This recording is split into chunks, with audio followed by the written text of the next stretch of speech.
Hey everyone, it's Monique for Nude. Welcome back for another video. So today's video is on the topic, should Christians listen to secular music? And this is a teen girl talk video. If you're new here, welcome. My name is Monique. I make lifestyle videos, Christian based content, and teen advice videos. So if that interests you, be sure to subscribe. And if you are returning, thank you so much for clicking on this video. And be sure to check out the blog post in the description box about this topic. And be sure to stick around to the end of the video to hear about a story that I have relating to a dream that I believe God gave me about a particular song that I was listening to.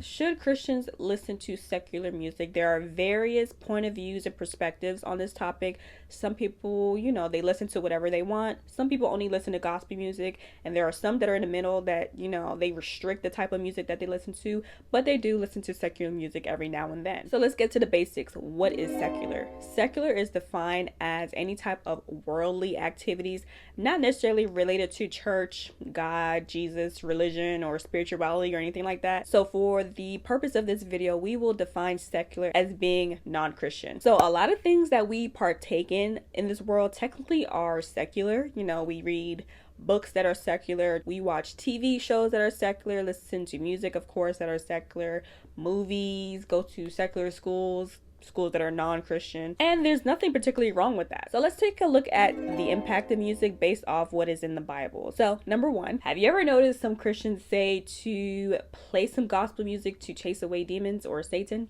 Well, there's a reason behind that. If we take a look into 1 Samuel 16:23, it says, "And whenever the tormenting spirit from God troubled Saul, David would play the harp. Then Saul would feel better, and the tormenting spirit would go away." So what's happening here? God literally sent an evil tormenting spirit to Saul. David played some music. Saul felt better. So in this verse, we can see that, music has a direct effect on spirits, or in particular, evil spirits. Number two, music can help you focus so you can hear God more clearly. You ever heard a song that felt like God was speaking directly to you? I've had many instances where I felt like God wanted me to hear a particular song because he had a message in it. If you take a look into 2 Kings 3 verses 15 through 16, Elisha used music so he can hear God more clearly. Sometimes when your mind is filled with junk and all types of thoughts, especially ungodly thoughts, it will become so difficult to hear God's voice clearly. And I have a video on that topic, which I will leave right up here, that you can watch on how to hear God's voice. So basically, music can help you focus on God more. Number three, music is a way to display what is truly within a person. If you look at the book of Psalms, songs that David wrote,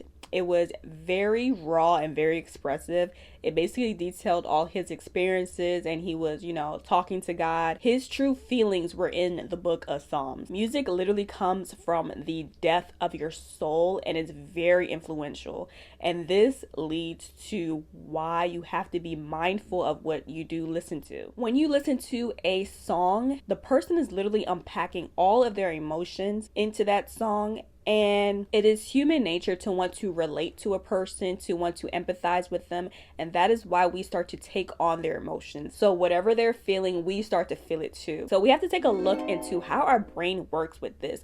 When you are constantly repeating words in your mind, such as words in a lyric, and you ruminate and you think about it constantly, what happens is that those words that are constantly being repeated in your mind are creating large neuron pathways in your brain. So what this essentially means is that the more you listen to something, the more dominant that thought becomes. This, as a result, will affect your actions because your thoughts influence how you feel, and how you feel influence your behavior. Now, let's tie that in with music. So I recently had a dream not too long ago that I was in my car with a few other people. I was sitting in the back driver's seat, and I looked next to me and Tweet is sitting in the back passenger seat. So you know the singer Tweet. So if you're a Gen Zer, you might not know the singer Tweet, but look her up. She is most famous for this one particular song that she had called Oops, Oh My. So that song starts playing out of my radio. And I started talking to everybody in the car. I started to say to everyone in the car, I'm like, her song is playing through the radio and y'all don't even notice that she's sitting right there. So I started to sing along to the song, but even in my dream, I can feel that this wasn't right, what I was doing. It didn't feel right with me.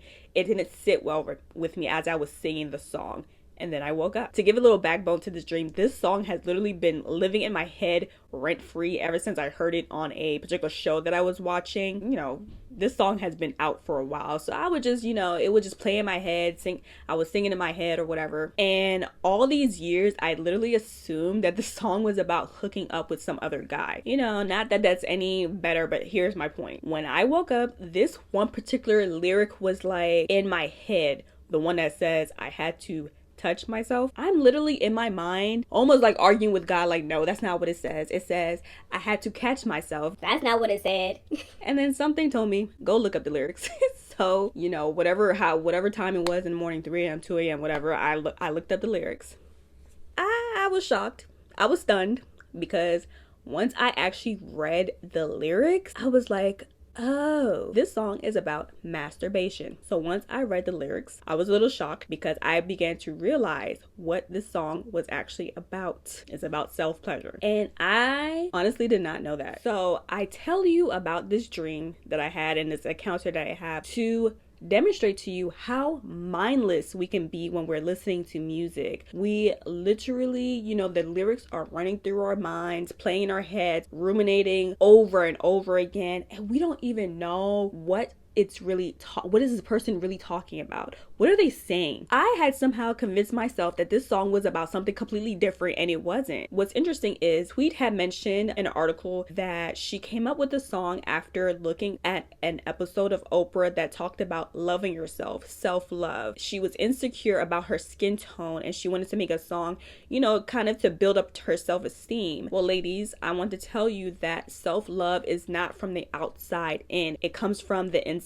out. There's this self-love movement going on, and it's really empowering and it's helping women to love who they are, and that's fine and dandy. But many of the things that people talk about with self-love, it's like maybe doing their hair or doing their nails or giving themselves a bubble bath and relaxing and reading a book or whatever. There's nothing wrong with that. Absolutely not. But if you really want to know how to love yourself, you have to do that work inside first before any real change can take place. And some people may say, this is not a big deal. I can listen to whatever I want. And you know what? God gives us free will for a reason. So yes, you can do whatever you want. It's your choice. It's your personal conviction.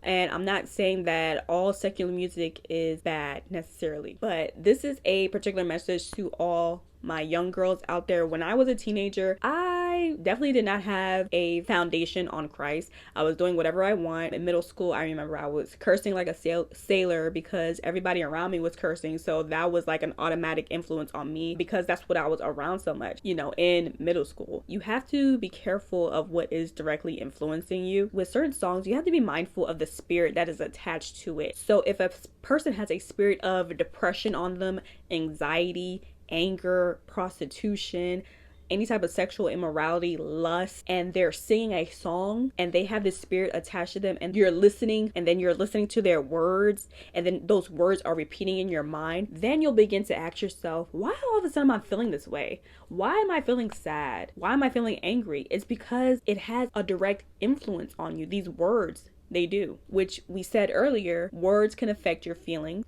thoughts. These feelings affect your direct behavior. So it is important to guard what you're watching and what you're listening to. And, to avoid this completely, some people choose not to listen to secular music, period. Like, they won't even, turn on the radio. And, that's fine. And some people are perhaps like me. There are some songs that I listen to that are not particularly Christian music, but they're uplifting. They don't have to involve curse words. They don't have to invoke violence. They don't have to promote sexually explicit content. I do believe this is a personal conviction So if God is personally convicting you not to listen to secular music, then, stay away from it and then watch to see what a difference it will make. Watch to see how you will react to certain things from that point on, or what your thoughts are looking like, if you're starting to think less about certain things and more about other things that are more, positive, uplifting. See how it affects you. If you're still stuck on whether or not you should listen to secular music, ask yourself this question. If Jesus was in the same room as you and you started singing this song, would you be comfortable with that? Would you be comfortable? That'll answer your question. All right, thank you for tuning into this week's video. That is all for today's topic, and I will see you guys in the next video. Bye. Number 2, music can help you focus so you can hear God more. What? Number 2, music can help you focus more clearly so you can. What? Mucus. Elisha. Feel empathy. Oh my gosh. Let's start over.